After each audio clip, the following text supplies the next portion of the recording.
Let's go. Andariki, Namaskaram. So today we are going to do a podcast on a Hindi movie. This was suggested by one of our listeners on Instagram, where we asked what kind of podcast you want us to do, and we were also pretty excited to talk about this movie called Tumbbad. Um, I remember there was a lot of buzz on this movie. Saying that this is the original content we wanted. Back when Bollywood was still producing a lot of hits, this was sort of critically acclaimed. And after a lot of time, when it came on OTT, that is when I saw this movie, and I was actually very, very impressed by whatever the storyteller wanted to say, and how he wove uh, the mythological aspect of it. I mean, I don't know if the mythology is true or not, but there is a um, certain philosophy that he brings in with those characters, and how he wrote the screenplay interchangeably, so that whatever he was trying to say, that message is put forward very, very profoundly, right? And then after that, like, this is only second time I'm viewing, and when I saw now, obviously a lot of perspective has changed. How I see movies has also changed, and now I was able to appreciate the movie more in terms of technicalities as well, right? Be it production design or camera work. Camera work in some scenes is just extraordinary. Um, and the is still strong after the second viewing also. And in fact, there's a lot of other things also that he wanted to say, which were conveyed to me this time, not the first time. Yeah, pretty much enjoyed the second viewing as well. And also, I think big props to VFX in this movie. Like, we don't feel that these are quote unquote VFX. They're pretty natural. And understandably, I think for VFX only they have spent quite a bit of time. The movie making with a lot of production issues, it took around 5 years, it seems. I think that is the reason why the VFX also pay off pretty good. Yeah, over to Prithvi. All right.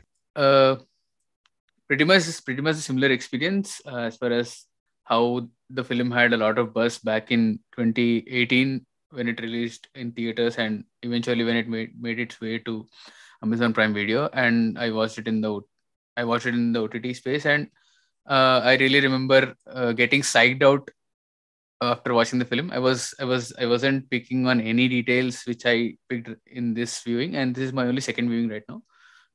And I haven't watched it since my first viewing. So the 4 years gap eventually changed a lot of how I view films, and how what uh, what all nuances and layers a film can have. And this film is definitely heavily layered. And uh, if I have to take a reference from the film itself, the surface level is the box which we see, but the depth which goes into the worm which we see, and how the camera goes into the worm literally, is kind of the depth the film is actually probably wants us to see. And it is okay even if you don't see the depth and you only enjoy the horror aspect of it. It is actually cited to be a horror film, but it is more of a drama, and there is a lot of political uh, undertones to it. And I know it can be a horror as well. It can be considered as horror as well. But I really enjoyed how the filmmakers molded this overall, and how the atmosphere is built very well. The atmosphere that they tried to bring in, I think most of the money went into that, which obviously Design, includes yeah. production design and VFX, because you have to see the whole visuals which they tried, the perfect shots that they wanted. So I think that's where the money went. And it I think, as Andy said, the film was actually shot somewhere around 11 or 12, and the filmmakers actually weren't satisfied with the product, it seems. That is what Wikipedia says. So they actually rewrote and reshot it, and the one which we are seeing, the version which we are seeing on OTT, was finished in 2015. It almost took 3 years for it to be released in India. So after a lot of film festival tours, it got its acclaim and it got its credit, and then we are here talking about it. So yeah, let's go. Right. So diving on, like literally jumping onto the movie, we see quote unquote mistress going into a elderly man's room and jerking him off, jerking him off. So I like there the first quote unquote social political commentary is uh, the old man saying to the mistress that uh, gold coin chahiye to kamani padegi. But later on, we get to know that he did not earn as such that coin. Sort of, went and stole like I forgot.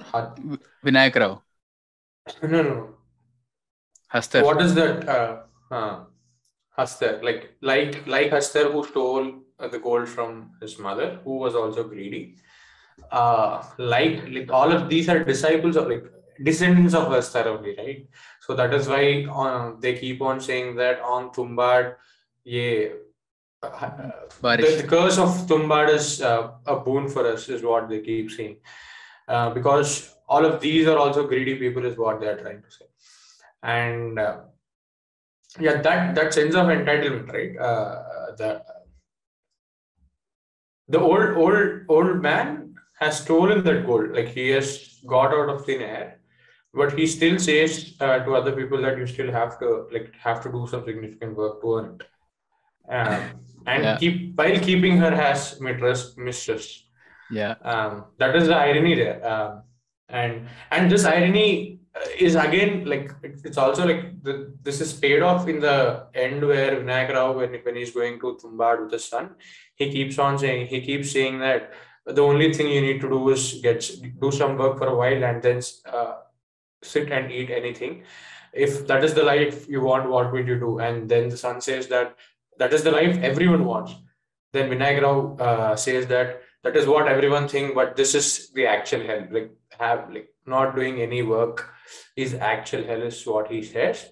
So yeah, that is the payoff they give it here, which also says that a human can't be sitting and eating all the time. He has to do some work. Uh, yeah, so that is a beautiful segue into how he sort of delves into the movie, and also like the introduction shot where he explains what the Ma Kali is, where the food is coming, where the gold is coming, and where the first son is sort of is there inside her womb, like sort of protected inside the womb. That is all is there, but I thought the first segue like into the world of Tumbbad was very brilliant. Yeah. yeah, yeah. Even Vinayak Rao says the same thing, right? When in chapter 2, when he's stealing the gold, when he finally figures out how he has to steal gold from Hastar, which is actually not shown, it is off screen. So he goes back to Pune, and the guy who keeps helping him exchange the gold for money, he keeps asking him, where do you get all this gold from? And he says, it's my ancestral money, so I don't have to work anywhere. He literally doesn't Right.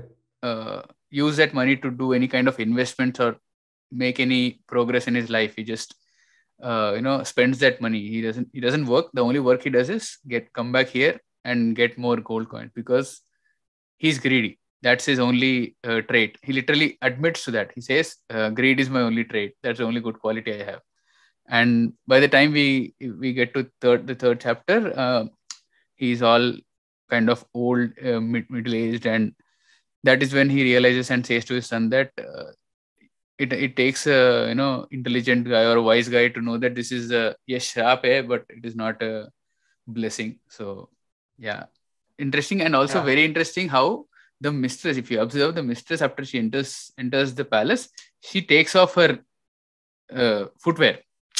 So supposedly, probably she's from a lower caste, and that is what it signifies when you are taking off your footwear. And of course, taking off footwear outside the house, getting that could also be taken in that way. But I think the reason why she stays someplace else, where she has to take care of the grandmother uh, who got bitten by Hastar, and she's assigned that work, and she lives in a very poor place despite having relations with this man, is probably that because of lower caste, I guess. Right. I think the two children are also from the same. I mean, Same family. They're bastards, I think. Yeah. Yeah, I they're think probably so. bastards. Yeah, they're probably bastards. Yeah. So that is why they are like all of those families seen as outcasts. Uh, another beautiful thing about so after her second son dies, falling off accidentally, and also the naming, right? The naming of the sons is one is Sadashiv.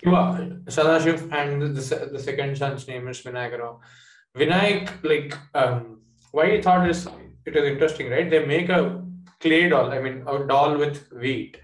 So if someone knows how quote unquote Ganesha is born, so they say that Parvati made a clay doll and then put on some like put life into that, and after that Shiva comes and cuts his head and throws him away because he stops Shiva from entering their house. And then eventually, when Parvati gets angry, Shiva goes and replaces his head with Gajanan's head, which he earlier killed. So I thought it was very interesting. The second son's name is Sadashiv, and the first son's name is Vinayak Rao. And given they also make clay dolls to feed Hastar, I thought it was very interesting. Yeah, And very interesting. Yeah. one other thing is, right, they enter a womb and there is only one exit where all of this, the greed is there. It is sort of the same thing, right? You enter something, you don't go back. That is shown as a womb here. There is only one way, basically signifying until Vinayak Rao knew the exit and he wasn't greedy enough, he lived. He lived for quite some time. But once his son sort of ignited an area where they can earn more money, that is when he got destroyed. And the only exit that he thought he had, he did not have it then, right? Yeah. So that metaphorical reference of having a stomach, I don't know if this is mythology or not. I am not pretty sure on that. But how, like coming, there is only one way, and also he used to go alone, right? Only like but in the climax, he takes his son also. So it is sort of tells you that they are becoming more and more greedy. And also the situation is such that the government takes over the building and they sort of seize it and they won't be able to take any more money. So it is sort of shown that I am put into that situation, which every other people say, right? I do this because I have been put in a difficult situation, and if such a situation comes, everybody acts like that only. So all of these is beautifully and metaphorically placed in the movie. Is what I love. True. I think his and his son coming into the picture, and the first time they go to Tumbbad, Vinayak Rao says to his son that throw away the doll. This is only for your practice for the first time. And while they're traveling to Tumbbad, he also says that I somehow feel only one of us will be going back to Pune from here. He literally foreshadows what is probably going to happen next, Right. and that is what Right. eventually happens also. And the Right. first time Vinayak Rao says this would be a practice, the son steals a doll and gets it inside without Vinayak Rao knowing it. So that is also again foreshadowing, saying that this guy is going to cause trouble probably in the future, which is what he eventually does. And going back to your point, I think his greed overpowered him so much that the exit got stuffed. So in a way, metaphorically saying, because that's too many dolls, so too many hustlers, there is no way to go. So he took the call of wrapping up the dolls to himself and giving up his life so that his son would probably live longer. One more thing is, there is also a cycle that is shown in the movie that Vinayak Rao initially breaks. The great grandmother lives for over 5,000 years, so she is immortal, and her cycle is broken by Vinayak Rao when he burns her. But why is she remembered, right? Why is she there? They have sort of become immortal to tell people that this is what happens when you become greedy. You live a nasty life without doing anything. You live a nasty life. That is what it signifies. Right? So that cycle is broken by Vinayak Rao. Correct. And again, he also falls into the same cycle because of his son. So that, I mean, how many ever times you try to break the cycle, you again fall into the same trap. If one is greedy, is also beautifully shown. Because True. initially, when you see Vinayak Rao is very much scared of the great grandmother. Yes. But eventually, when he meets her after 15 years after his mother expires, he knew that she is harmless. I mean, if he gets whatever she wants, he knew that she is harmless, and he goes back to her. And one beautiful shot is her heart is still beating, but you see a tree built her out of it. Literally saying, this is what happens when greed takes over, right? Everything, your heart, I don't know where, like, we don't recognize where your heart is. Everything else is built upon that. Great production over there. It was fantastically done. And when I saw that shot, it immediately reminded me of this one film which is streaming on Netflix called Annihilation. It literally has the same shot where a tree is grown out of a certain kind of skeleton. I'm not revealing too much, but it reminded me of that film. And funny how that Hollywood film has a shot from this film, and this film was shot before. So I don't know. Probably they might have seen this film or not. Anyway, it could be a coincidence.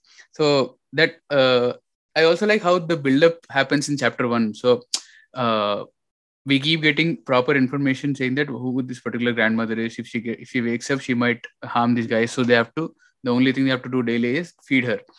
So the constant association of fear with that person gives and finally paying it off when only Vinayak Rao has to cook for her because his brother is injured and the mother goes away. All that horror scene is very well done. It is good, but he literally loses fear for her when he knows that the only thing he has to say is "Soja varna hasta aa jayega." Then she's harmless at that point. So because he has cracked this thing, his fear is completely gone. But his greed takes him over. So eventually, when his mother dies, 15 years later, he comes back for that. To his grandmother for more information. And literally the way it is shot also, there are cobwebs all around, obviously, because it has been 15 years, but if you observe, he literally falls into the cobweb when he is trying to find where his grandmother's face or body is. He stumbles upon and falls into the trap. So that is also foreshadowing of what maybe he is replacing his great grandmother's place in this whole cobweb of greed, probably. Right. Yeah. That makes sense. Also, like moving on from the first chapter, the second chapter you see an ambitious Vinayak Rao, and also you see a very masculine Vinayak Rao, right? Once he comes back from Tumbbad, he doesn't want his wife to work. He wants to be the earning man.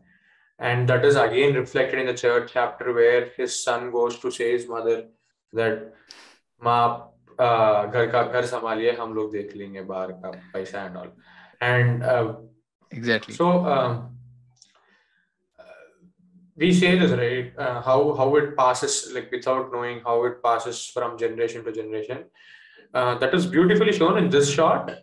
I mean, this setup and payoff where initially he doesn't want his wife to manage.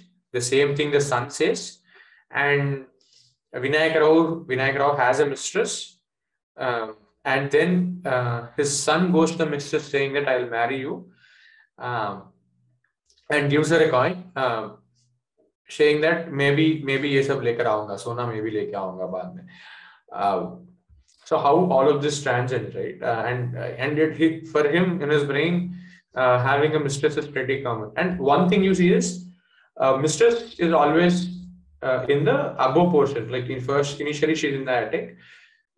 in the late, like, but when initially you see the wife is having all the gold, having rich clothes, wearing silk sarees and all. The mistress is wearing a saree where she is a widow. Basically, I think in Maharashtra, widows wore red color, because initially also whatever the first mistress, the Vinayak Rao's mother, was also a widow, and that is why her head is shaved. When Vinayak Rao's friend comes and gives her this, he sorts of lies saying that she is a widow and her head is, I saved her head from being shaved. Um, so initially she's wearing a cotton cloth and is in a upper floor, and Vinayak Rao goes there. After that, Vinayak Rao doesn't come down. That is why the wife's status keeps on going down. If you see in the third stage, her wife is wearing not much of jewelry, always wearing cotton clothes. He doesn't have the money, because there is a scene where he goes and steals the money. The mistress always keeps picking the wallet. She's wearing the silk clothes. She's smoking. Uh, She's richer basically. Her lifestyle is completely correct, transformed. correct. And she's still above. Like, Vinayak Rao did not come down. He transferred his life upstairs in a way. Correct. Eventually, the wife stayed where she shouldn't have belonged, but Vinayak Rao decided it for himself and for her. And he literally has a safe right beside his bed in a hole, sort of hole where there is a safe there. So he doesn't trust anyone, even his mistress. So he's literally beside his bed and locked away. And that is the reason why there is also a dialogue where Vinayak Rao's wife asks his son, "Baba ko pasand aaya kya ye chocolate?" So then the son says that Baba ko to kuch bhi pasand mein nahi aata. So the only thing, so that is why Vinayak Rao in the car also says that is the hell, like living like this is hell, because there is nothing to strive for, right? There is nothing to move forward with this. He's so used to the greed and the cycle, the toxic cycle. He's not able to get out. Probably he has no motivation to get out. There is, you'll sort of require certain kind of motivation and push, right, to break out of a cycle. So he doesn't have that, and he's giving up, and he has given in to that toxicity. But he realizes, he knows that he's in a toxic cycle, and I don't think he realizes, right? He when the son says, right. He says, right. I mean, when he says that, but I think that is not realization per se, because when his son says, 2-3 साल धोती में बांध लो, उसके बाद शादी कर देंगे, his son replies saying that tab tak bolto, then he takes us to a prostitute house, and he's the one who shouldn't be doing, like, his son is literally eating a pan and dancing with females around that age, right? So I don't think he sort of realizes what he's saying, because of the money he's getting and the lifestyle he has chosen for himself. But he knows that this is what happens, but he's still happy with his lifestyle and the woman and the cars. Right. He knows that it is messed up, whatever he's doing, but he still does it. So, like probably drugs, some kind of addiction, right? You know that it is not good, but you still do it. So it's an addiction, right? So this is an addiction for him. The greed is an addiction for him. And going back to your go on. Anyway, so going back to your point about toxic masculinity, where how it transcends from Vinayak Rao to his son, it is very brilliant how the moment he, after chapter 1 ends and chapter 2 begins, he moves to Pune, right? And he's all full. There's a lot of full beard on him, because he has spent a lot of time in that palace searching for this mystery box. So the moment he goes there, he sees a board saying that here we sell wheat flour, and his wife has kind of started a business. He doesn't even say hi or something like that. He's furious that she has tried to be an independent woman and started something on her own. That is infuriating him at that moment. And he says, "Tu independent banegi," or whatever, like that. He says something, and he literally tries to what do you say? eradicate whatever she has kind of established. But that does not happen. Whatever she has been doing, it kind of continues. In now with him back, he is like the owner now. So he is not independent anymore. Pati ke asara leke, pati, no, she's like a assistant for him right now. And then in few scenes later, the Vinayak Rao's friend, when he visits their house, he kind of jokingly asks, are you kind of a revolutionary of this independence or something along those lines? And his wife's coyly with some coy, she says, मैं हूँ independent, मैं independence के लिए मैं करती हूँ whatever. And this guy gives a look. It is very minute. The Vinayak Rao, he's very minute and very nuanced. But it is like she shudders at that look and says, she changes the topic. So all these points are so very well placed. It is like very well directed and written. You see the toxicity oozing out at right places and right Also, there amounts. is a dialogue from his friend where he says, Gandhi ji ne women empowerment, Nari Shakti बोल के सबको खराब कर दिया है. Yes. Yes. That is when she enters into the room and says this woman, and yeah, and topic changes. Yeah. And also, like, since you mentioned that freedom struggle, right? There's a brilliant conversation when independence comes, where he's like, government kya hai? How will Tumbbad be taken care by them? Aren't you fighting independence because you're bored? Because for him, in his head, right, he's not bored. He's always enjoying with his riches, with the girls, and with partying and all. But for them, they're living a normal lives because they do not have enough money and bored. That is the reason why they are doing. They're striving for independence. And also one more instance where his friend says, "अच्छा सा British का दरकार था, हम सबको सबसे अच्छे से पाल रही थी," because he was getting some benefit out of it.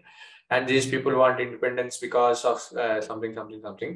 That is also very well placed, where some people who were benefiting off from the British government wanted the government to stay because they were making money out of people.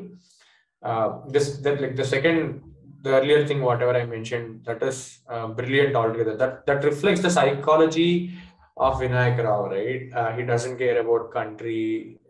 He doesn't have any feelings towards anything, basically. Only materialistic pleasures, like he drinks alcohol, he sleeps with a lot of women. He makes money because he knows how to make money, basically. Other than that, there is no emotional connect as such, right? Even with his kid also, you don't see any emotional connect. Sort of turned into a machine because of the greed, whatever he had. He literally kind of trains his son, right? As soon as the third chapter begins, we see him training for whatever he has to do with Hastar and the womb. The slate, you see, there are a lot of entries on the slate. So he has been doing that for quite amount of time to get trained well in that.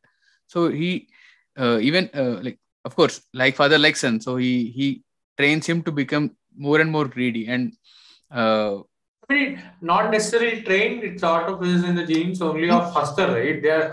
I think the perception is their entire blood lineage are sort of descendants of Hastar. That is the idea. Of course. Yeah. And the scene later when this government, when the government is established, Indian government is established, and he says that the Tumbbad's that palace has been given away to the government, the Konsa government, India government. And scene later, Vinayak Rao is talking to his son and says that we palace ko band kar diya, like the government has taken away. The son says, government koi aurat hai kya lock karne ke liye, to lock it away. He laughs. Yeah, he laughs at it. Even I laughed at his comment. So it is interesting how he thinks at that age. He's not even 16 or not even 15, but how that kind of perspective towards the world has gotten into him. Of course, through his father and looking at his father and all. Yes, he's deeply influenced by him. But yeah, it is also very toxic and taking roots. So Chapter 3, I feel that, as you said, they are descendant. They are in a way descendant of Hasther, right? Lineage of Hasther. So Hasther, what he has apparently taken away all the loot. He has money for him, but he's not able to get the wheat grains. So he's always hungry, eternally hungry. That is Hasther's curse. So There is also one more thing, right? Yeah. When you say you're eternally hungry, that also again reflects greediness only. Not necessarily food, but anything. So But that he's is why when cursed the for that. but that is why when the dadi wants Vinayak Rao to burn, she keeps saying Mukti, um, eternal. Like if I say it, paraphrase it in English, um, having Mukti is better than having eternal hunger. Yeah. That is the idea of the entire film. Having freedom. Ultimately. Yeah. Having freedom Yeah. from this is better than trying to be greedy for something eternally. Of course. So what my point was is that so when Hasther is like that, when he has money and he's greedy for food, take the flip side. The other side of the coin is Vinayak Rao and his family.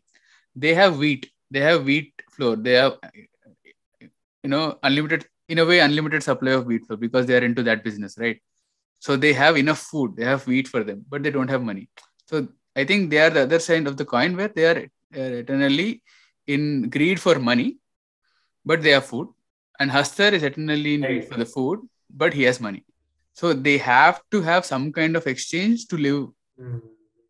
Else, one or the other dies. I mean, of course, Hasther does not die, but yeah, by this law, by their that logic. The duality makes a lot of sense, right? Yeah. Because they are doing wheat business. Yeah. I think that was deliberate. They deliberately put that wheat business there, and whatever happens, yeah, I think it was deliberate. Right, and also another interesting thing is how he lets his friend die because he doesn't want the secret to be revealed to every other person. But again, he sort of burns his friend because he is not able to see what Hasther does to him. He literally breaks his hand off. Since Hasther is, still immortal, right?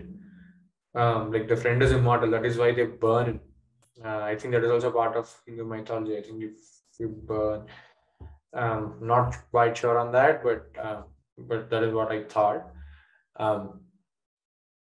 He sort of gives mukti to his friend because he doesn't want him to live immortally like that. It's very interesting how greed works outwards, right? How it flows from you. You're not happy when your friend is prospering. That is not a good feeling to be in, right? You want people around you to also grow together along with you, so that is what generally people expect out of friends who are close to you. But here, that greediness is also shown as a curse for his friend. And that friend is also greedy, right? Because he goes to Tumbbad because he wanted that opium business to be his, and he wanted $2,000 to pay in advance to the British. So that friendship was established on greed only, and it eventually died on greed also. It eventually burnt out because whatever the foundation was, who I think I'm able to connect a dot here, because whatever that is found, based on greed, is eventually ended up burnt. So whatever happens to the great grandmother, she's dead, but she's dead only way when it is burnt. And this guy, they develop sort of a quote unquote friendship, which is on greed, and the guy dies because he does get greedy at a point. And of course, Vinayak Rao also dies by getting burned by his own son, because he would be eternally hungry, and he would have gotten that curse because he was bitten by Hasther. Yeah. So, and also the last in stage 3, when they throw 2 dolls, you see two hustlers, right? That also sort of reflects I think society in general, if you're throwing one thing at you, and it also reflects the duality that you initially told, the food and the jewelry trade-off. Mm-hmm. That is very clearly shown, right? Because they were throwing a doll, one hustler was coming up to pick it up. Um, they threw two, and then two same replicas came to pick it up, right? Um, I think the duality is also shown. Also, how society operates in general, how greedy people are to feed off each other. Maybe that is what I thought. That is why the climax was like that. And Probably they only reaping what you wanted sow. to, exactly. And also, the madness of giving your offspring or your ancestors, quote unquote, ancestral line, the entire lineage or whatever, you understand, DNA, etc., all of these fall into the same category. If you say your ancestral wealth, so that is also shown, right? Because even though Vinayak Rao is built by Hastar, he goes on to give that money, but the son is frightened now to take that money because he's seen what happened to his father with his own eyes, and that is also because of his idea. True. Yeah, True. True. it's True. very interesting how they ended the climax. True. I think before I talk about how brilliantly that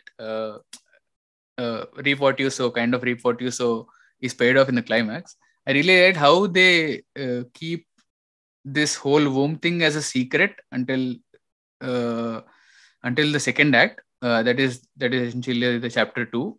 Uh, because when we get the narration in the starting saying that Hasar was kept safe in the mother's womb and has been safe there since eternity, but the only curse he has is eternal hunger.